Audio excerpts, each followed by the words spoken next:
diawali dari paradigma berpikir bahwa kaya itu boleh ini dulu ya. Kalau sudah seperti ini tinggal kita cari jalannya. Jalan mendapatkan kekayaan itu. Jelas dalam Islam harus ada rambu-rambunya, ya, jelas yang halal gitu kan. Kalau bekerja maka bekerja di tempat yang halal. Kalau bisnis ya, maka bisnislah yang halal ya. Saya sampaikan ketika kita menjalankan usaha atau bisnis apalagi di masa pandemi seperti ini ya. Niatnya harus benar. Jadi bukan semata untuk mencari uang, tapi kalau Abdullah bin Umar itu kan dia pernah ditanya, "Kenapa berbisnis?" Jawabannya sederhana. Kata dia, "Saya ingin," kata dia, "ikut ya, agar harta ini mengalir." Nah, jadi tidak stagnan pada orang tertentu.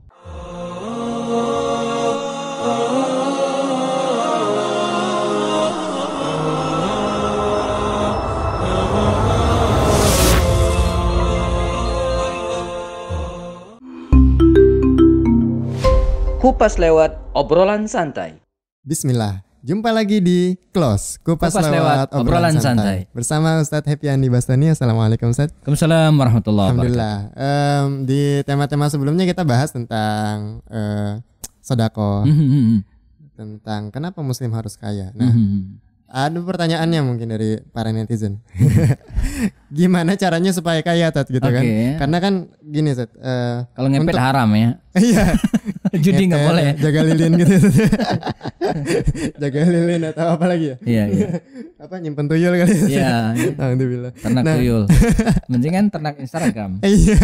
Yang mending ternak akun Instagram, sekarang ada lagi profesi baru. Nah, karena kan gini Ustaz, banyak cara untuk jadi kaya, betul ya? Kayak bisa kita jadi kalau mungkin di bukunya Robert Kiyosaki itu kalau ngambil buku luar tuh ada 4 kuadran gitu, ada cara orang kaya tuh kayak jadi karyawan, employee, ada self employee, ada businessman, sama jadi investor gitu kan. Nah, terus baiknya dari mana kita mulai gitu Ustaz ya. Sementara mungkin udah kerja bertahun-tahun gitu, atau nggak kaya juga, atau udah bisnis nggak juga. Nah, gimana Set? Itu ya menanggapi itu. Jadi emang diawali dari paradigma berpikir bahwa kaya itu boleh ini dulu ya. Kalau sudah seperti ini tinggal kita cari jalannya. Jalan mendapatkan kekayaan itu.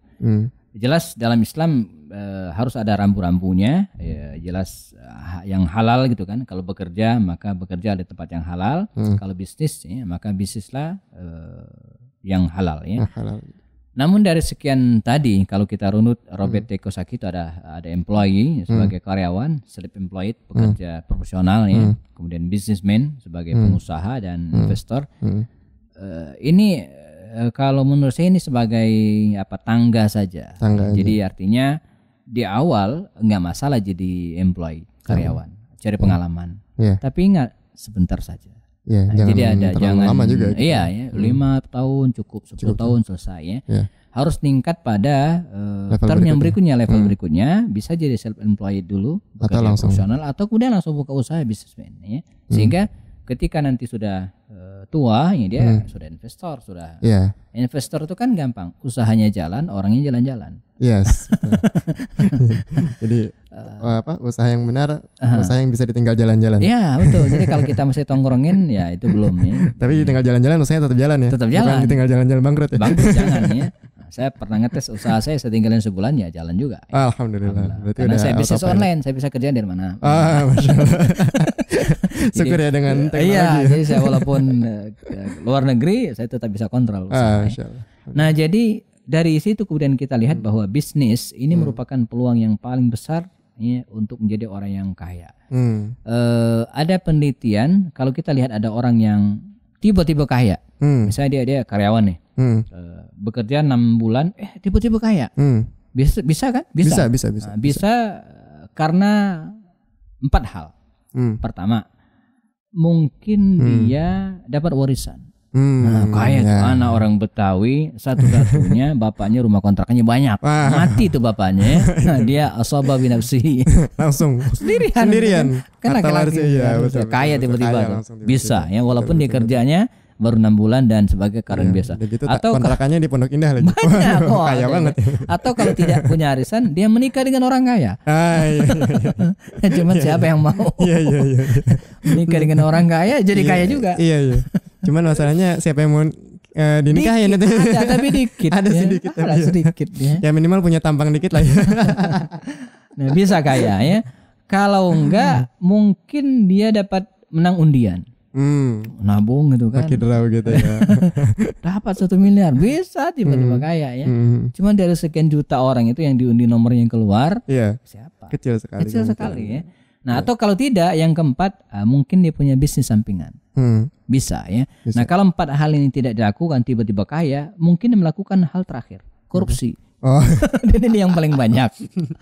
Ada proyek diambil sendiri korupsi. Nah, kita tidak ingin. Jadi yang keempat tadi ada klausulnya bisnis ya, mengelola usaha. Ini sangat mungkin dan saya sampaikan ketika kita menjalankan usaha atau bisnis apalagi di masa pandemi seperti ini ya. Niatnya harus benar. Jadi bukan semata untuk mencari uang, tapi kalau Abdullah bin Umar itu kan dia pernah ditanya kenapa berbisnis. Jawabannya sederhana. Kata dia, saya ingin, ikut ya, agar harta ini mengalir. Nah, jadi tidak stagnan pada orang tertentu. Jadi dia ikut menggerakkan harta. Nah, jadi tukang kue hanya bisa bikin kue. Ketika ada pengusaha atau dunia bisnis maka dia bergerak tuh, pindah ke sini, over ke sini gitu kan. Karena yang menggerakkan melakukan dinamika kehidupan dalam sebuah komunitas masyarakat itu pengusaha. Nah, siapa yang mengeksplorasi alam semesta ini? Pengusaha. Yang bangun gedung-gedung pengusaha ya. Yang bikin perusahaan mobil, kendaraan itu pengusaha semua. Bahkan di era sekarang yang mengontrol perpolitikan pengusaha juga. Pengusaha di belakang gitu. Mereka enggak nongol ya. Tapi yang cuma ngasih modal doang. Yang penting amanin bisnis gue gitu. Betul-betul ya bisnis ini pengusaha menjadi pengusaha punya pengaruh yang besar ya? Sangat-sangat besar. Sebuah negeri ya kalau kurang dari 4% pengusahanya dia tidak akan bisa maju. Dan Indonesia masih di bawah itu ya? Jauh sekali. Dia 270 juta penduduk Indonesia, 1%-nya nggak nyampe. Dulu ada penelitian mengatakan sekitar 400.000, nggak nyampe 1 juta.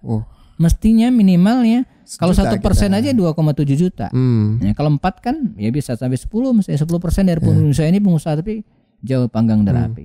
Mudah-mudahan generasi berikutnya kita. Insya Allah, makanya teman-teman sekalian, saya ingin sampaikan anak-anak muda, generasi muda, kita harus berpikir untuk menggeluti dunia bisnis ini. Ingat, bisnis bukan jualan.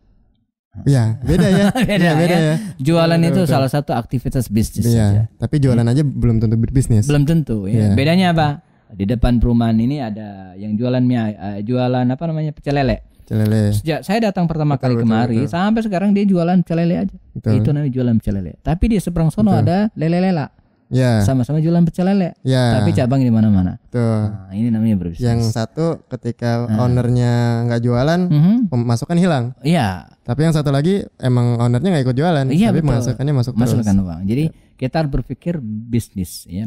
Nah di masa pandemi ini juga demikian.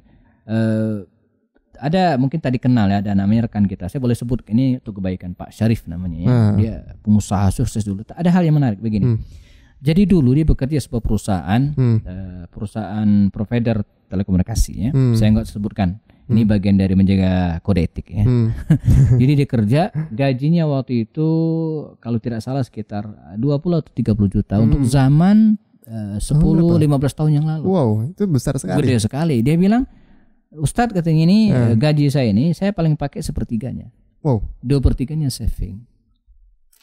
2/3-nya di saving. Dari 20 juta ini pakai paling 10 juta. 7 sampai 10 juta dipakai. Sisanya dia saving. Artinya kondisi ekonominya aman. Enggak masalah. Tapi dia resign. Tapi dia keluar. Dan bikin perusahaan sendiri. Masya Allah. Apa yang terjadi? Dia bisa waktu itu ya, mungkin sekarang sudah lain. Waktu dia bisa menggaji 50 orang karyawan. Masya Allah. Nah, jadi dengan membuka usaha, dia bisa memberdayakan dan kemudian menggaji orang. Nah kalau dulu dia digaji, artinya jadi beban orang. Sekarang dia justru memberikan solusi kepada orang. Itulah mungkin keberkahannya dia orang-orang pengusaha ya. Betul. Tapi saya tanya ya, sekarang berapa gajinya sebenarnya? Kalau dulu kan 30 juta, sekarang berapa gajinya? Kan perusahaan saya yang punya, maunya saya katanya. Iya benar juga. Jadi bisa terhingga asal dia bisa membuat neraca keuangan dengan bagus. Nah, artinya bisnis itu bukan hanya untuk diri sendiri, tapi bagaimana kita bisa memberikan manfaat kepada orang lain dan menghidupkan perekonomian. Jadi dengan berbisnis berarti kita turut serta menghidupkan perekonomian dalam sebuah masyarakat dan justru tidak menjadi beban orang lain. Itu ya. Jadi kaya bisa dari banyak posisi ya, bisa jadi dari employee, employee dan tapi dari sisi kebermanfaatan tadi, ya betul ya. Dan mungkin Anda pernah dengar gitu, entah hadis atau apa gitu ya, bahwa kalau ada orang yang kita hidupi gitu berarti. Nah itu sama dengan kita menghidupi satu manusia itu apa? Iya. Jadi man ahyan nas ya, barang siapa yang menghidupkan gitu kan, artinya memberikan kehidupan, membiarkan orang itu hidup, bisa bernafas ya. Fakanahu ahyan nas jami'an. Jadi dia seperti betul menghidupkan orang seluruhnya gitu. Dan sebaliknya ya, man qatala nafsan gitu kan, siapa yang membunuh satu orang itu bukan hanya membunuh dengan nusuk, nembakkan, membiarkan dia mati kelaparan juga ngebunuh namanya itu ya. Maka sama dengan yang membunuh semua orang. Demikian luar biasanya. Jadi memberikan manfaat kepada orang lain salah satu dengan cara berbisnis. Jadi itu ya. Jadi semoga itu jadi bisa jadi motivasi kita untuk berbisnis. Sekalipun mungkin ya namanya bisnis pasti ada naik turun ya, pasti jatuh bangun di awal. Betul. Ada bangkrut-bangkrut. Kuncinya sederhana. Kalau kita bisnis kemudian jatuh, sederhana. Teorinya bangun lagi. Simpel banget sebenarnya. Simpel banget ya. Ada saya bisa bangkrut, jatuh. Iya, sederhana, bangun lagi segera, aja. jangan kelamaan. Betul. Ya nangis sedikit nggak apa-apa lah ya, manusiawi lah ya. Jadi jangan kelamaan kalau jatuh. Iya. Dan ini juga jadi ujian pada semua pengusaha mungkin di masa pandemi kayak gini ya. Betul. Ya, ketika Ana juga ngalamin saat ketika awal-awal pandemi, ketika usaha turun gitu kan, penghasilan turun tuh kayak waduh. Tapi memang ujian yang sepertinya menegur, Allah tuh lagi menegur kita bahwa ya sehebat apapun usaha kita tetap Allah yang memberikan rezeki gitu. Iya, betul. Dan buktinya tetap hidup aja gitu. Tapi setelah itu ya udah move on aja gitu. Nanti mungkin pada podcast berikutnya kita akan bicara bisnis apa saja yang bisa kita lakoni di masa pandemi dan di masa Ramadan. Nah, Masya Allah, itu sangat solutif sekali. Mudah-mudahan bisa menjadi solusi buat teman-teman semua ya. Insya Allah sampai ketemu di close berikutnya. Assalamualaikum warahmatullahi wabarakatuh. Waalaikumsalam warahmatullahi wabarakatuh.